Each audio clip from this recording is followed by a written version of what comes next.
Dios bendiga a todos los hermanos que se siguen esforzando a obedecer a Dios. Y damos gracias porque hasta aquí nos ha permitido el Señor otro mes más. Así que comenzamos este domingo, ¿verdad? Que Dios nos ha permitido reunirnos para seguir aprendiendo de su palabra con un tema nuevo, el cual es arca. Y vamos a comenzar comprendiendo qué es un arca, ¿verdad? Hay una definición bastante simple que no es muy compleja de comprender, es que un arca, en este caso, ¿verdad? Como pueden ver en la imagen, es una caja o un cofre de madera. Y vamos a estar nosotros considerando Éxodos capítulo 25 y vamos a estar leyendo desde el versículo 10 hasta el versículo 22, que lee de la siguiente manera. Vemos aquí cómo Dios conversa con Moisés y le habla lo siguiente diciendo: harán también un arca de madera de acacia, cuya longitud será de 2 codos y medio, su anchura de codo y medio y su altura de codo y medio. Y la cubrirás de oro puro por dentro y por fuera, y harás sobre ella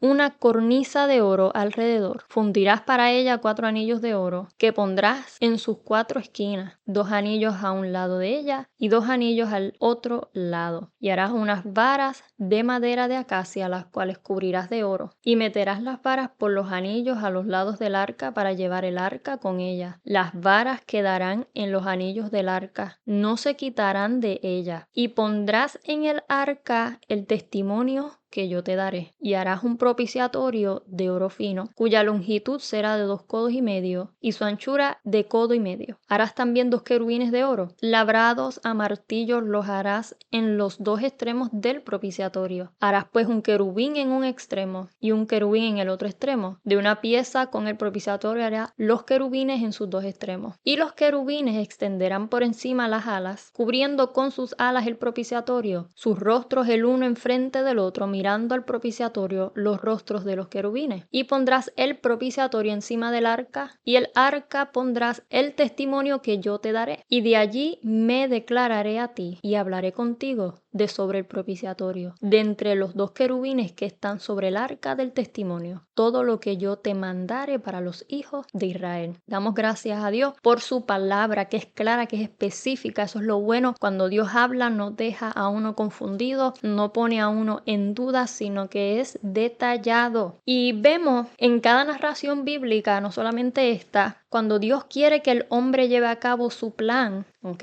de instrucciones específicas y detalladas. Vemos cómo tiene todo trazado y que no hace falta que le añada o se le quite, y mucho menos, con esto tenemos que tener cuidado, mucho menos que se haga diferente a como Dios ordenó. Porque sabemos que a muchas personas les gusta actuar diferente a lo que Dios ordena, por el hecho de que no les gusta lo que Dios separó. Si ponemos un ejemplo, ya sea las personas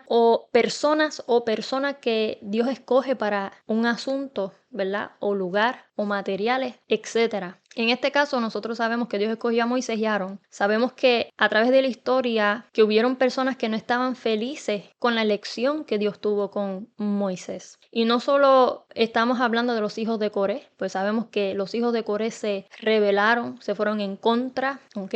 No solamente ese caso, sino el pueblo en general, porque si recordamos, cuando Moisés da la orden diciendo, bueno, entren y tomen la tierra de Canaán, dice que el pueblo completo, ¿verdad?, estaba en contra e incluso querían que apedrearlo. Eso no solamente fue un grupo, una familia, sino también el pueblo en general muchas veces estaba en contra del hombre que Dios escogió y las instrucciones que Dios le daba y todo, ¿verdad?, como Dios ordenaba. Vemos cómo el pueblo se resistía, ¿verdad?, a lo largo de la historia. Pero vemos aquí con lo que acabamos de leer que Dios escoge los materiales y separa las medidas. Así que de lo que Dios quiere hacer. Algo que tenemos que tener en cuenta, que cuando Dios quiere hacer algo, para nada le pregunta al hombre para que le dé opiniones o sugerencias. Hay muchas personas que dicen, ay, pero es que Dios a mí no me preguntó, pero ¿y cómo es que se decide esto? ¿Cómo es que se me ordena esto? Pero es que Dios, cuando Dios quiere hacer algo, Él da órdenes, Él no pide opiniones o sugerencias, ¿ok? Porque Dios, como creador y fundador de todo, ¿ok?,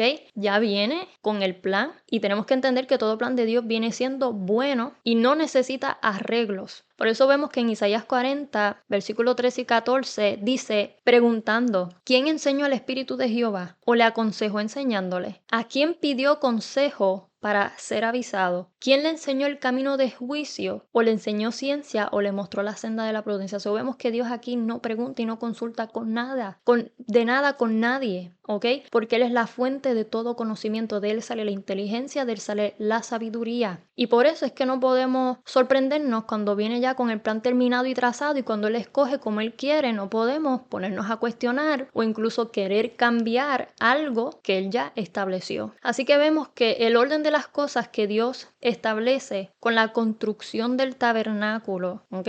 Porque sabemos que se construyó el tabernáculo y luego los utensilios que iban dentro de él. Entonces decimos, pero ¿y por qué Él diseña con tanta especificación? ¿Y por qué tiene que estar esa tienda, ¿ok? Ese tabernáculo. ¿Por qué y para qué? Primero, para poder acercarse. Segundo, para comunicarse. Y tercero, mantener una relación con el hombre. Todo lo que Dios establece tiene una razón de ser. Primero, ¿por qué estaba el tabernáculo y todos los utensilios? Porque Dios quería acercarse. Lo otro, comunicarse. Y lo último, mantener una relación con el hombre. ¿Ok? También con esas especificaciones enseñan cómo son ciertas cosas en el cielo. El orden que hay en el cielo. El respeto que hay en el cielo. El temor que hay en el cielo, para que para nada, ¿verdad? El ser humano tiene, porque el ser humano no tiene orden, no tiene respeto y no tiene temor de Dios y tampoco quiere mostrar orden, respeto y temor a las cosas celestiales. Así lamentablemente es el ser humano. Ahora vamos a entender qué es lo que simboliza el arca. Muchas personas que estudian dicen que el arca simboliza la presencia de Dios, ¿verdad? Los estudiosos. Pero nosotros aquí no nos basamos, ¿verdad?, en lo que los estudiosos indagan, sino más bien en lo que la Biblia nos revela y nos enseña. Y tenemos dos referencias bíblicas para sacar qué es en sí lo que representa el arca, ¿ok? Con Ezequiel capítulo 1, versículo 22 al 28, ¿verdad? Ahí tenemos la aclaración, ¿ok?, de la ubicación de lo que representa los querubines, ¿ok?, en el arca del propiciatorio, porque cuando Dios dice, una vez ese arca esté terminado, ¿verdad?, y se le ponga el propiciatorio que viene siendo la tapa, ¿ok?, y sobre esa tapa están los querubines, en esa ubicación Dios dice, y yo descenderé. Pues en Ezequiel vemos que realmente siempre los querubines permanecen debajo, ¿ok?, del trono. Entonces vemos que ahí en Ezequiel capítulo 1, versículo 22 al 28, esa es la aclaración en cuanto a la ubicación. En Números capítulo 9, versículo 15 al 23, sabemos que se refleja que la nube, o que la columna de nube, la columna de fuego, que descendía, pero no siempre permanecía, ¿dónde? En el tabernáculo. Entonces, cuando comprendemos que la nube y la columna no siempre permanecían sobre el tabernáculo, pues no podemos decir que el arca simboliza la presencia de Dios, porque es que no se quedaba ahí, sino que descendía. Así que, ¿qué en sí representa el arca del propiciatorio? Pues conforme a como dice Ezequiel, ¿verdad?, y a lo que dice Números, es la representación de lo que revela cuando Dios que desciende, que permanece que en su trono y los querubines que debajo. Ahora, sabemos que esto se le llama el arca del pacto. Ahora nosotros queremos comprender qué es pacto. Pacto es alianza, convenio, acuerdo, contrato, compromiso. Cogimos distintas palabras para que usted elija con la cual está más familiarizado. ¿Qué es un pacto? Tener alianza, un convenio, un acuerdo, un contrato, un compromiso. Mayormente las personas están más familiarizadas con la palabra compromiso, acuerdo o contrato. Entonces, cuando entendemos la definición del arca del pacto, ahí es donde comienzan nuestros problemas, porque somos seres desleales, somos infieles. Nosotros no queremos aguantar compromiso, no queremos ser dependientes de límites que Dios nos pone o acuerdo. Y siempre vamos tras la independencia para hacer lo que queremos sin que Dios nos ponga límites. Y ese es el problema de muchas personas hoy día, ¿ok? ¿Y qué pasa? ¿Qué es un acuerdo? Es donde dos o más personas, ¿ok?, o partes se comprometen a hacer algo juntos, ¿ok? Entonces, para poder profundizar más, es un encuentro de voluntades, ¿ok? Un encuentro de voluntades, un encuentro de deseo, es que tú accedes a estar en acuerdo con Dios, ¿ok? Tú te unes, dice, ves, un acuerdo donde dos o más personas se comprometen. Esto no es que Dios hace todo por ti o tú terminas haciendo todo, sino es un compromiso mutuo. Dios hace promesa, ¿ok? Y Dios tiene bendiciones, pero ¿qué nosotros tenemos que hacer? Poner de nuestra parte y obedecer, accionar, ¿ok? ¿Ve? Sino que ambas partes se ponen, ¿qué? Se comprometen, ¿ok? Hacen algo juntos, un encuentro de voluntades. Ahora vamos, si nosotros nos ponemos a pensar, ¿usted sabe cuántas cosas hemos hablado sin cumplir? ¿Ok? Hablamos muchas veces cosas que no cumplimos. Y aquí hay que hacer una aclaración porque el propósito de un acuerdo, ¿ok? De tú estar de acuerdo, que tú dices, sí, yo entiendo, eso me gustó y vamos a hacerlo, ¿ok? No es que te lleva a decir la palabra, bueno, Jehová, yo te prometo tal cosa. Que a veces las personas piensan que están libres de promesa o de compromiso porque de su boca no ha salido la palabra, bueno, yo le prometí a Dios. No, ¿ok? Cuando tú estás de acuerdo con algo, ¿ok? Que tú entendiste y, ¿verdad? Verbalmente dices, sí entendí, sí vamos a hacerlo. No estás diciendo, yo prometo, ¿ok? Pero el hecho de estar en acuerdo y expresarlo, ahí es donde comienza tu compromiso verbal, ¿ok? El cual muchas veces se deja en el olvido. ¿Y qué pasa con esto? ¿Acaso Dios se olvida? Todos sabemos que no. Pues entonces, si todos sabemos que no, ¿cómo es que tú te tomas el riesgo de ser olvidadizo con la persona equivocada? ¿Ok? Proverbios 20:25 dice, lazo es al hombre hacer apresuradamente voto de consagración y después de hacerlo reflexionar. En otras palabras, este versículo lo que dice es, queda atrapado el que le hace una promesa a Dios a la ligera y luego la reconsidera, y muchas veces somos ligeros, sí Señor, yo quiero servirte, ¿ves? Eso es un acuerdo. Estoy de acuerdo en que quiero servirte, sí Señor, eso no es una promesa, un acuerdo, ¿ok? Sí Señor, yo quiero servirte, sí Señor, yo voy a escucharte, yo voy a buscarte, sí Señor, mi vida es tuya, mi casa es tuya, compromiso, ¿ok? Y luego encontrarte en una situación que te pones a pensar porque no quieres hacer conforme a como dijiste, porque Dios viene entonces con instrucciones a tu vida, ¿ok? Porque cuando tú te entregaste para seguirle a Él, al modo de Él, a la dirección de Él, pero luego quieres reconsiderar y ahí está el problema. Eclesiastés 5, ¿verdad? Versículo 4 al 6 dice que cuando a Dios haces promesa, no tardes en cumplirla, ¿ok? Porque Él no se complace en los insensatos. Cumple lo que prometes, porque mejor es que no prometas y no que prometas y no cumplas, ¿ok? Luego de eso te dice, cuando vienes con las excusas, no dejes que tu boca te haga pecar, ni digas delante del ángel, ¿ok? Del mensajero, que fue a la ligera, fue por ignorancia, yo no entendía. Claro que tú entiendes. Tú sabes que todo esto es para Dios y por Dios. No es para más nadie. Nuestros compromisos no son humanos. El ser humano no nos puede dar vida, ¿ok? Solamente Dios. Y la entrada al cielo no nos los da el ser humano, nos las da Dios. Y por eso dice, ¿por qué harás que Dios se enoje a causa de tu voz y que destruya la obra de tus manos? Así que tengamos mucho cuidado con las veces que nosotros estuvimos en acuerdo verbalmente, ¿ok? Ya entendemos esos puntos que son muy importantes. Ahora, ya que estamos comprendiendo que el arca del pacto es una caja o un cofre de madera, ¿ok? Una vez es terminado conforme a las especificaciones que Dios da sobre las medidas, cómo quería que se forrara con oro, ¿ok? Vemos que en el versículo 16 Dios le dice, una vez eso esté terminado, y pondrás en el arca el testimonio que yo te daré. ¿Qué pasa aquí? Que nosotros no podemos venir a inventar en qué se va a hacer, ¿ok? Como uno quiere o como uno imagina. Eso no va, ¿ok? Lo que va es lo que Dios ordena. Él es el que da las órdenes y no somos nosotros. Pero recordemos que nosotros somos los seres más irreverentes de la creación. ¿Ok? Porque sabemos que en el cielo todo se ejecuta rápido como Dios ordena. E incluso la Biblia dice que los demonios creen y tiemblan. La naturaleza se sujeta a Dios, incluso los animales, excepto nosotros que somos como orgullosos y rebeldes. ¿Ok? Cuidado con esto. Tenemos que conocer nuestro lugar y no queremos. Así que tengamos mucho cuidado. Ahí Dios dice, con lo que yo ordeno, con lo que yo especifico, va conforme a como Él dice, no conforme a como nosotros queremos hacer. ¿Ok? Ahora vamos a tocar el tema sobre los querubines, ¿ok? Nosotros habíamos estudiado anteriormente el tema de los ángeles y sus funciones. Sabemos que el querubín son ángeles protectores asociados al cuidado y la protección del trono de Dios, ¿ok?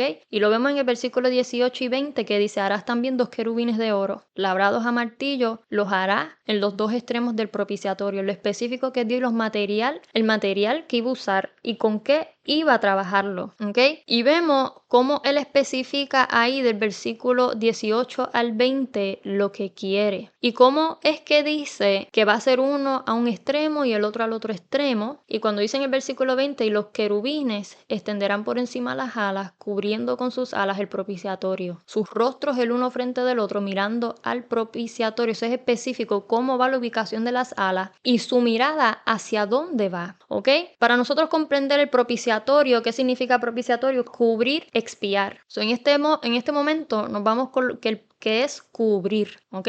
Y que es expiar, borrar las culpas, purificarse de ellas por medio de algún sacrificio. Pero vámonos por lo que es cubrir, porque es lo que vemos de la ubicación de las alas del querubín. Ahora, vemos que el detalle de la ubicación de los querubines con sus alas es que cubren y su mirada va fija hacia el propiciatorio. Ahora, cuando algo es cubierto, ¿por qué? Simple y sencillamente es para cuidarlo, mantenerlo. Vamos a ver qué representa eso que ellos cubren con sus alas. Y eso nos debe llevar a recordar lo que dice Deuteronomio 6 del 6 al 8, como Dios dice ahí, y estas palabras que yo te mando hoy estarán sobre tu corazón, ¿ok? Sobre tu corazón, y estarán como frontales entre tus ojos, ¿ok? Vemos la seriedad de lo que es realmente guardar la ley y las veces que se escribió y se nos dice es muchas veces, como Dios nos repite a nosotros una y otra vez que guardemos su palabra. Recuerden que representa la extensión de las alas de los querubines, es guardar, es cuidarnos. Recuerden que Dios no hace las cosas porque simplemente no tenga un significado o sin ningún propósito. Todo lo que Dios hace es con algún propósito y enseñanza. Así que la extensión de las alas representa que guardemos, y por eso digo en la Biblia muchas veces se nos dice que guardemos la ley. Ok, en Santiago capítulo 1 versículo 25 dice: mas el que mira atentamente a la perfecta ley. Recuerden, ¿hacia dónde tienen fija los ojos los querubines? Luego de eso vamos a seguir abundando con las clases, pero ve, el que mira atentamente a la perfecta ley, atentamente, la mirada fija a la palabra de Dios, dice a la palabra de la libertad, y persevera en ella, no siendo oidor olvidadizo, sino hacedor de la misma. ¿Ok? Hacedor de la obra, este será bienaventurado en lo que hace. Proverbios 4:21 te dice: no se aparten tus ojos. ¿De qué? De la palabra de Dios. ¿Y qué te dice después? Guárdalas en medio de tu corazón. Proverbios 3:21, hijo mío, no se aparten estas cosas de tus ojos. De nuevo, el estar nuestra mirada fija en la palabra de Dios y luego guarda la ley y el consejo. ¿Cómo se unen las dos representaciones de la ubicación del querubín? Alas extendidas, guardar. Mirada fija hacia propiciatorio. Lo vemos aquí, ¿verdad? En estos versículos lo que nos está ministrando el Señor. ¿Ok? Proverbios 7, versículo 1 y 2. Hijo mío, guarda mis razones y atesora contigo mis mandamientos. Guarda mis mandamientos y vivirás, y mi ley como la niña de tus ojos. Y vemos como en Proverbios 4, 25 y 27 dice: tus ojos miren lo recto y diríjase en tus párpados hacia lo que tienes delante. Examina la senda de tus pies y todos tus caminos sean rectos. No te desvíes a la derecha ni a la izquierda, aparta tu pie del mal. Eso es muy importante que nosotros guardemos la ley. Guardar no es simplemente que no se me olvida. No, eso no es. Sino como dice Santiago, hacerla, perseverar en ella, ser hacedor, no solamente oidor que olvida, ¿ok? Tienes que hacer lo que conoces, no es simplemente conocer, hacer, porque si tú haces, te apartas del mal, ¿ok? Luego de eso vemos cómo Dios especifica en el versículo 21 de Éxodo 25: y pondrás el propiciatorio encima del arca, y en el arca pondrás el testimonio que yo te daré. Vemos cómo por segunda vez vuelve a repetir que lo que va adentro es lo que Él dice: vas a poner dentro de él el testimonio que yo te daré.